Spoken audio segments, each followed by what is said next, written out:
வேதமே வெளிச்சம், என் பாதிக்கு அது தீபம். வேதமே வெளிச்சம், என் பாதிக்கு அது தீபம்.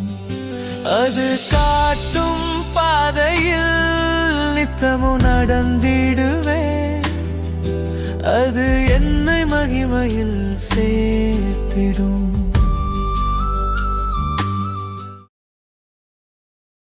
கர்த்தரும் இரட்சகரும் ஆகிய இயேசு கிறிஸ்துவின் நாமத்தினாலே இந்த மாலை நேரத்திலே உங்களை அன்போடு கூட வாழ்த்துகிறேன். வேதத்தின் வெளிச்சம் என்ற நிகழ்விலே அழைப்பை குறித்து நாம் தியானித்துக் கொண்டே இருக்கிறோம். இன்றைக்கும் 1 நாளாகமத்தின் புஸ்தகம் 29ஆம் அதிகாரத்தை நாம் திருப்பிக் கொள்கின்ற பொழுது, அதிகாரத்திற்கு கீழ்ப்படிந்து அடங்கி இருக்க அழைப்பு என்ற வசனத்தை நாம் இங்கே வாசிக்க முடியும். சாலோமோன் 2ஆம் விசை ராஜாவாக வீற்றிருந்தான். அவன் பராக்கிரமசாலியாயிருந்தான். இஸ்ரவேல் எல்லாரும் அவனுக்கு கீழ்ப்படிந்திருந்தார்கள்.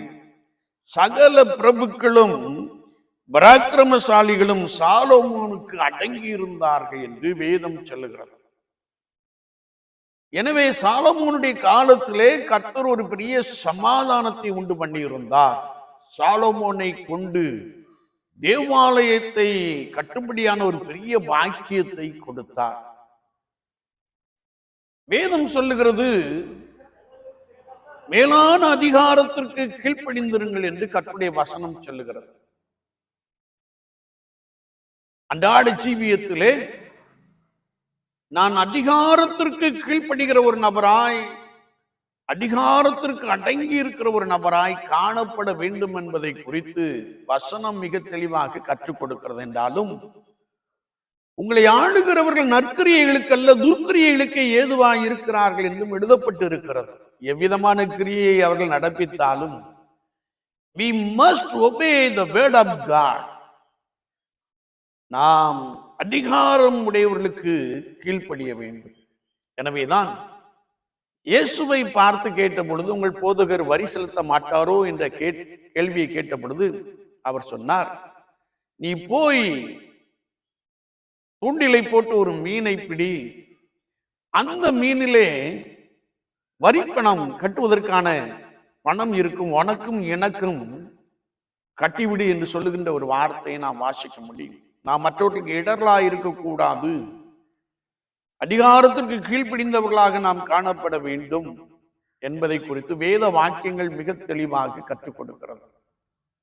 ஆனால் இன்றைக்கு அநேகருடைய வாழ்க்கையை நாம் பார்க்கின்ற பொழுது மேலான அதிகாரத்திற்கு எதிர்த்து ஓடுகின்ற ஒரு காட்சியை நாம் பார்க்கிறோம். சுய விருப்பத்தை நிறைவேற்றும்படியாய், சுய சித்தத்தை நிறைவேற்றும்படியாய், யாருக்கும் அடங்க மாட்டோம் என்று சொல்லுகிற முரட்டாட்டம் உள்ள சனமாயிருக்கிற நாம் சிலரை பார்க்க முடியும். எல்லாரும் அல்ல, சில ஊழியர்களை கூட நாம் அப்படி பார்க்க முடியும். எந்த அதிகாரத்திற்கும் நாங்கள் கீழ்ப்படிய மாட்டோம் என்று சொல்லுகிற நிலைப்பாட்டை நாம் பார்க்கிறோம். ஆனால் கர்த்தருடைய வசனம் என்ன சொல்லுகிறது என்றால், நாம் அதிகாரத்திற்கு கீழ்ப்படிந்து அடங்கி இருக்க வேண்டும் என்று வார்த்தை மிக தெளிவாக கற்றுக் கொடுக்கிறது. மேலான அதிகாரத்திற்கு கீழ்ப்படியுங்கள் என்றும் வசனம் சொல்லிக் கொடுக்கிறது. என்னை கேட்டுக்கொண்டிருக்கிற என் அன்பு சகோதரனே சகோதரியே, விசுவாச வாழ்க்கையிலே கர்த்தருடைய நாமத்தை உபதேசம் பண்ணுகிற போதிக்கிற அனுபவத்திலே நான் மெய்யாகவே கர்த்தருடைய வசனத்திற்கு கீழ்ப்படிந்து அதிகாரத்திற்கு கீழ்ப்படுகிற ஒரு நபராக காணப்படுகிறோமா? சற்று நம்மை நாமே ஆராய்ந்து பார்க்க வேண்டும். ஆண்டவருடைய வார்த்தையின் வெளிச்சத்திலே நான் எப்படிப்பட்டவன், நான் எப்படிப்பட்டவள், என்னுடைய செயல்பாடுகள் எப்படி காணப்படுகிறது என்பதை குறித்து நிதானித்து அறிந்து கர்த்தரனை திரும்பிக் கொள்ளுகிற ஒரு நபராக இருக்கும்படியாய் ஆண்டவர் நம்மை அழைத்திருக்கிறார்.